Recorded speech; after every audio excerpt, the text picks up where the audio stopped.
Hello，大家好，我是雅不起，谢谢你点开我的视频。今天呢，我们要去东京奥运会的选手村，带大家一起看一看，在东京奥运会结束3年后的今天，当时的奥运选手村现在变成什么样了。现在呢，我们在离选手村最近的一个电车站卡奇多基站。那虽然说这是最近的车站啊，可是从这里走到选手村的话呢，大概需要15分钟的时间。那我们就一边走一边先简单介绍一下选手村的情况啊。东京奥运会的选手村呢，位于东京都中央区的晴海，这是一块填海造陆形成的长方形的区域。在奥运会结束后呢，日本政府联合了三井不动产等11家地产公司，对选手村进行了再开发。比如说，把当时选手们居住的单人间的隔断都拆掉，把几个单人间合并起来，改造成面向家庭的大户型。另外呢，他们还计划在选手村的中心位置加盖2座50层高的塔楼。那在政府的规划里面呢，选手村将被改造成一个预计可以容纳12000人共同生活的街区。这里呢也不再叫做奥运选手村，而是有了一个新的名字 Harumi Flag 晴海旗帜。那在今年年初的时候呢，第1期的房子改造完成，然后开始交付。不过现在搬过来住的人呢还是比较少的，再加上湾岸地区的路本来就比较宽阔，所以呢就显得这里有一点萧条的感觉。那过了这条马路呢，我们就进入晴海旗帜的区域了。看地图的话呢，整个街区是这个样子的。因为3面靠海，所以视野呢非常的开阔。整个街区呢占地是18万平方米，一共有4个小镇，其中海、太阳还有公园3个小镇是用于出售的，一共4145套房子。剩下的港口小镇的房子呢，是4个小镇中唯一的一个只出租不出售的。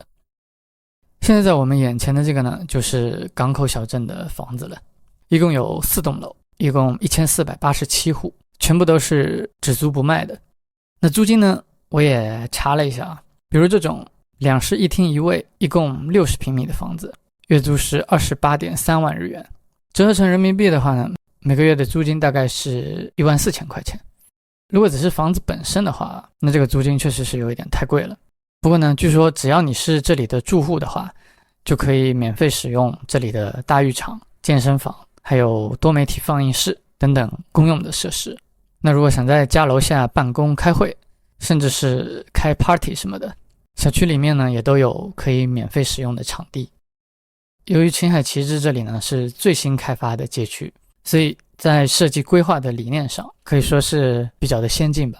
比如说电缆下地的规划，那在日本最常见的那种电线密密麻麻缠在一起的街景，在这里的话呢就完全都看不到了。除了电线以外呢，停车场也全部都在地下。另外还有垃圾回收啊、物流快递等等的服务性车辆的移动呢，也全部都在地下进行。所以整个街区的空地率，也就是没有被建筑物占用的土地的比例呢，据说超过了 50%。可以看到啊，这里的人行道呢也很宽，而且采用的是人车分流的方式。官方的宣传手册上面说，这里的楼间距大概有50米，所以楼与楼相互之间不会遮挡，不仅采光好，而且视野呢也非常的开阔。另外这里呢也是全日本第一个拥有完整的氢能源基础设施的街区，什么供电、供暖，还有专门为这个街区打造的全新的交通系统东京 BRT， 采用的全部都是氢气能源。就像开发商的宣传口号所说的，他们要打造的呢是一个引领世界的新能源街区。那我们再往前走一点呢，就可以看到这里唯一的一个商场了。那这个建筑物呢，原本是选手村里的健身中心啊，现在呢被改成购物中心了。购物中心的1楼呢有超市和药妆店，然后2楼是各种饮食店、大创百元店，还有有灵堂书店。3楼呢是各种诊所、保育园，还有健身房什么的。那虽然规模不是很大，不过满足日常生活中的基本需求的话，应该是没有问题的。那除了购物中心以外呢，街区里面呢还有学校、消防署、邮局、警察局等等的公共设施。现在我们看到的左右的这2座呢，就是还在建造中的塔楼了。地下1层，地上50层，楼高是180米，预计呢会在明年的8月份完工。到时候这2座塔楼呢，就是这里的地标性建筑了。在2栋塔楼的48层呢，还分别有一个公用的区域啊，可以眺望整个东京湾的风景。而且这个公用区域呢，不是只有住在塔楼里的人可以使用啊，只要是秦海旗帜的居民呢，就都可以上到这里来。那不论是在这里谈生意还是约会，这种环境真的可以说是无可挑剔啊。那现在我们走的这条路呢，是秦海旗帜中央的通路啊。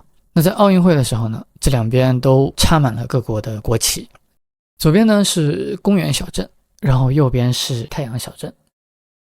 那大家发现没有，这里的指示牌也蛮有意思的，可以看到当年选手村的影子，5环的颜色，然后柱子上还写着东京2020。那如果我们再深度一点聊秦海旗帜的话呢，就不得不说一下这里特别严重的炒房倒卖的问题了。这也是秦海旗帜的话题度呢一直都居高不下的一个原因啊。那因为在最开始的时候呢，这里的房子售价比周围地区的房子要低很多，结果就引发了人们的哄抢，导致每套房呢平均有70个人申请购买，也就是说大概1/70的概率被抽中了才有买房的资格。那在这里面呢，人气最高的一套房子，据说当时有266个人同时申请。那如果运气好被抽中了的话呢，就可以以较低的价格买下这里的房子，然后直接转手卖掉，就能赚到几千万日元。所以当时有些投机倒把的人呢，就用公司的名义还有亲戚朋友的名义，然后申请购买了一大堆房子，结果呢就导致说真正想买房的一般人根本就抢不到房。那这里的房子之所以最初的售价比较低呢，主要是有3个原因啊。第一呢，是这里作为东京奥运会的旧址，现在开发成商品房以后呢，如果没什么人买的话，会让日本政府觉得很没有面子。第二点呢，是这里离电车站太远，从卡奇多 K 站走过来要15分钟的时间。那如果是住在最靠里的楼的话，估计呢就要走20几分钟了。那还有第3个原因，就是这几年呢，湾岸地区盖的房子实在是太多了，完全就是供过于求的状况。所以如果和周边的房子售价都差不多的话呢，这里的房子很可能会卖不完。那为了确保能把这里的房子全都卖掉，秦海旗帜房子的定价从一开始就比周边的地区要低很多。那可以看到啊，现在有些沿街的店铺呢已经开始营业了，有咖啡店、便利店，还有面包房什么的。当然空着的店面也很多啊，不过等住户陆陆续续都搬进来以后呢，这些沿街的店面应该也会慢慢都开起来吧。我们现在呢走到整个街区的最内侧了，这里有一个面向东京湾的秦海码头公园。那这个公园在当时也是选手村的一部分啊。大家现在可以看到前面的那座桥吗？那座就是连接着东京的台场和制浦码头的彩虹大桥了。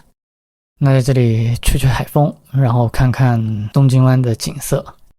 那在公园的旁边呢，有露天咖啡厅、露天烧烤，还有供小朋友们玩耍的区域。据说呢，为了促进住户之间的交流，这里定期呢还会举办一些活动什么的。现在我们看到的这个呢，就是海之小镇的房子了。那就像它的名字一样啊，这个小镇的每一套房子都是海景房。在房子的前面呢，还有一个1公里长的沿海的绿化带，叫做秦海绿岛公园。现在我们左手边的这一排呢，就是海之小镇的房子了。这外观看上去就跟度假酒店似的。那如果住在这里的话呢，吃完晚饭以后还可以来这里散散步、遛遛狗。听说有一些日剧呢，好像已经开始在这个地方取景了。那我在网上呢也看到过一些介绍秦海房子的视频啊。从拍摄的角度来看，我觉得应该是太阳小镇的房子，这种3室1厅1卫86平米的房子，现在的售价呢，大家也可以猜一下要多少钱啊？3、2、1 ，OK， 1亿9800万日元，按现在的汇率折合成人民币979万。不过估计房东在买房的时候呢，可能只要花1亿出头吧，所以这随便一倒卖呢，就能赚到将近1亿日元。那今天呢，我们一起逛了逛原来的东京奥运选手村，整个街区的规划也好，设计也好，给人的感觉也都非常的先进啊。景色还有各种配套的服务设施呢，也都没有太多可挑剔的地方。那美中不足的呢，一个是房价现在被炒得太高了，还有就是这里离电车站太远，如果要上下班通勤的话呢，可能就不太方便了。不过对于那些不需要每天上班、有钱有闲的人来说呢，住在这里应该还是蛮不错的选择。那大家觉得这里将来会变成什么样呢？会发展成为一个12000人共同生活的热闹街区吗？也欢迎留下你的观点和想法。OK， 那本期视频就先到这里了，谢谢大家愿意听我瞎逼逼，我们下期再见。